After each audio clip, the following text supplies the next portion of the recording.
नमः संस्कृतानुरागिभ्यः सकलेभ्यः संस्कृत पाठशाला वीक्षकेभ्यः।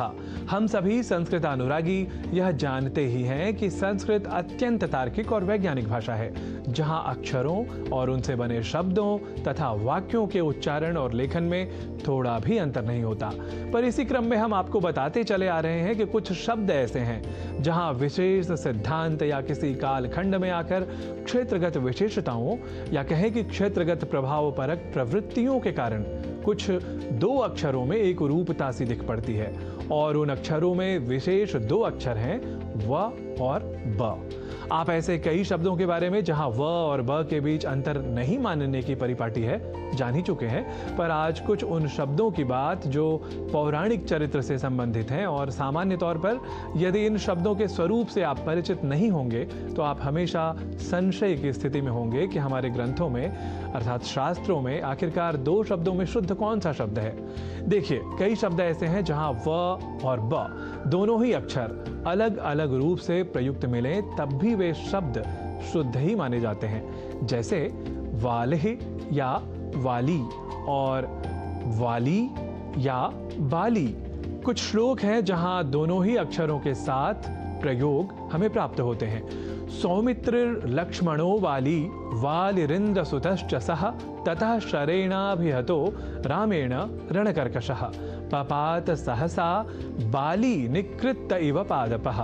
अर्थात वाली भी और बाली भी दोनों ही प्रयोग संस्कृत वाङ्मय में हमें उपलब्ध होते हैं। तो इस तरह से आपने जाना कि कई शब्द ऐसे हैं जहां व और ब के बीच अंतर नहीं स्वीकारा जाता, अर्थात वबयोर अभेदः का सिद्धांत यहाँ स्वीकृत है। अब बढ़ते हैं आगे और चर्चा कर लेते हैं व और ब के बीच भेद की भी।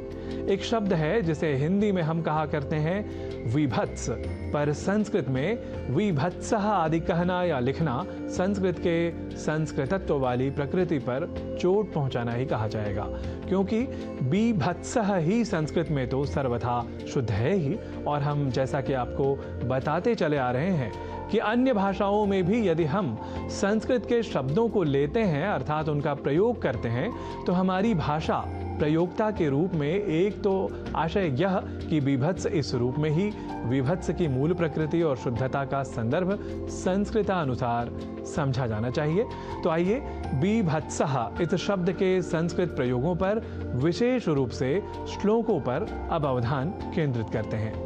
जुगुप्सा स्थायी भावस्तु बीभत्सः कथ्यते रसः। अर्थात मुख्य रूप से स्वीकृत 8 या 9 रसों में से एक है बीभत्स। श्रृंगार हास्य करुण रौद्र वीर भयानकाः बीभत्साद्भुत शांताश्च रसा भावाः पुनस्त्रिधा। अर्थात बीभत्स रस न की विभत्स, यह अवश्य ही ध्यान रखिएगा, जहां जुगुप्सा या घृणा स्थायी भाव के रूप में माना जाता है।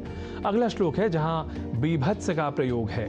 न कुर्याम कर्म बीभत्सम युध्यमानः कथंचन तेन देव मनुष्येषु बीभत्सुरिति विश्रुतः। तो अब इस तरह से आपने जाना कि कई शब्द ऐसे हैं जहां व और ब के बीच पर्याप्त अंतर है।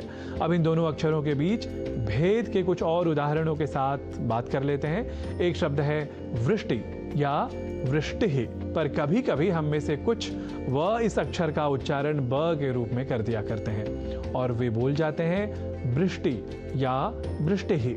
ऐसे ही एक और शब्द है वर्षा या वर्षाः। यहाँ ध्यान दीजिए कि वर्षा शब्द का संस्कृत में सदैव ही बहुवचन में ही प्रयोग होता है, अर्थात वर्षा नहीं वर्षाः ही प्रयोग की अवस्था में लिखा और बोला जाना चाहिए। वैसे हम संस्कृत पाठशाला की कक्षा में यथा समय आपको कई उन शब्दों के बारे में भी बताएंगे ही जिनका प्रयोग वचन की दृष्टि से विशेष होता है, अर्थात कुछ शब्द एक वचन या द्विवचन या बहुवचन में ही प्रयुक्त होते हैं। इस बारे में आप आगे जान सकेंगे। तावत प्रकृतम अनुसरामः, अर्थात वर्षा और वर्षाः के व अक्षर की जगह ब इस अक्षर का प्रयोग किया जाना और वर्षा या वर्षाः जैसे प्रयोग करना अशुद्ध है, यह हमें ध्यान में रखना चाहिए। तो आज की संस्कृत की कक्षा में इतना ही।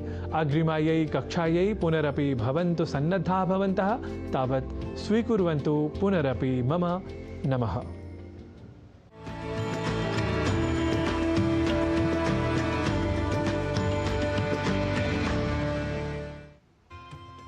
तो सुप्रभात